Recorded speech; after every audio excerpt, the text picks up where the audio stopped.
Berikut daftar 9 tersangka pengeroyok pegiat media sosial dan akademisi Universitas Indonesia (UI) Ade Armando, yang dihajar massa pada Senin tanggal 11 April tahun 2022 lalu. Dari 9 tersangka, 2 diantaranya masih buron. 1. Komarudin tertangkap. Komarudin merupakan tersangka pengeroyok Ade Armando yang ditangkap polisi di kawasan Jonggol, Bogor, Jawa Barat pada Selasa tanggal 12 April tahun 2022. Diketahui, berdasarkan hasil pemeriksaan sementara, Komarudin berstatus sebagai wira swasta, bukan seorang mahasiswa. Sementara, motif Komarudin melakukan pengeroyokan adalah karena terprovokasi situasi di lokasi. 2. Muhammad Bagja tertangkap. Muhammad Bagja juga ditangkap oleh polisi pada Selasa tanggal 12 April tahun 2022 di kawasan Jakarta Selatan. Berbeda dengan motif Komarudin, Muhammad Bagja melakukan memukulan kepada Ade Armando karena kesal dengan pernyataan Ade di media sosial.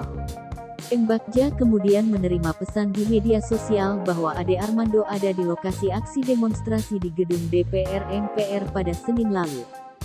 3. Ade Purnama masih buron. Ade Purnama masih menjadi buron atas kasus pengeroyokan Ade Armando pada Senin lalu. Kendati demikian, statusnya sudah menjadi tersangka sejak Selasa tanggal 12 April tahun 2022. Dikutip dari Tribun News Bogor, Ade diketahui bekerja serabutan setiap harinya. Ia bekerja serabutan mulai dari kuli bangunan hingga penjaga villa di Puncak, Kabupaten Bogor, Jawa Barat. 4. Dia Ul Haq tertangkap. Dia Ul Haq merupakan tersangka pengeroyokan Ade Armando yang ditangkap di salah satu pondok pesantren di kawasan Serpong, Tangerang Selatan, pada Rabu tanggal 13 April tahun 2022 dini hari. Dikutip dari Kompas.tv, dia diketahui merupakan warga Klender, Jakarta Timur. Namun saat dikonfirmasi, Ketua RT 007009 Klender bernama Supono mengatakan, dari informasi yang ia dapat, Dia Ul Haq sudah lama pindah alamat. Menurutnya, saat ini Dia Ul Haq tinggal di daerah Jatiwaringin, Bekasi, Jawa Barat. Lanjut Supono, Dia Ul Haq berprofesi sebagai guru mengaji di daerah Palmerah, Jakarta Barat, dan belum menikah. 5. Abdul Latif tertangkap. Abdul Latif telah ditangkap polisi di Pelabuhan Ratu, Jawa Barat pada Kamis tanggal 14 Februari tahun 2022. Dikutip Tribun News, Abdul Latif merupakan pria yang berasal dari Sukabumi, Jawa Barat. Ia merupakan seorang penggembala domba dan tidak memiliki pekerjaan tetap. Hal ini diungkapkan oleh Camat Tegal Bulet, Antono. 6.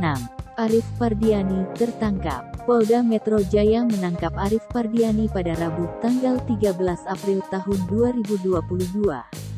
Diduga kuat, Arif Pardiani menjadi dalang provokasi yang berujung akademisi UI, Ade Armando dikeroyok massa. Arif menjadi tersangka di luar tersangka lain yang terlibat pengeroyokan. Kabid Humas Polda Metro Jaya Kombes Pol Endra Zulpan mengatakan, Arif diduga menjadi orang pertama yang memprovokasi massa untuk mengeroyok Ade Armando hingga babak belur.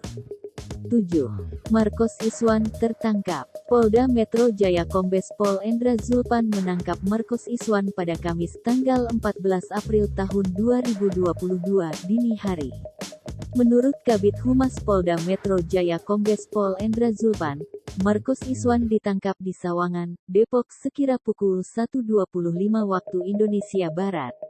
Ia menambahkan, peran Marcos Iswan adalah melakukan pemukulan terhadap Ade Armando. 8. Al-Fikri Hidayatullah tertangkap.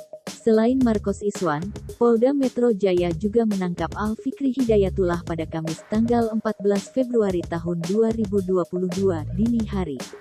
Al-Fikri ditangkap di Jagaraksa, Jakarta Selatan sekira pukul 2.55 waktu Indonesia Barat. Menurut Kabid Humas Polda Metro Jaya Kombes Pol Endra Zulpan, kini baik Marcos dan Al-Fikri masih menjalani pemeriksaan oleh penyidik di Polda Metro Jaya. 9. Pria bertopi masih buron. Dari 9 tersangka itu, seorang pria bertopi masih menjadi buronan. Sebelumnya, identitas pria bertopi tersebut disebut sebagai Abdul Manaf.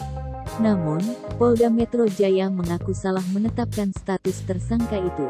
Polisi kini sudah meralat jika penetapan tersangka pria atas nama Abdul Manaf adalah salah identifikasi.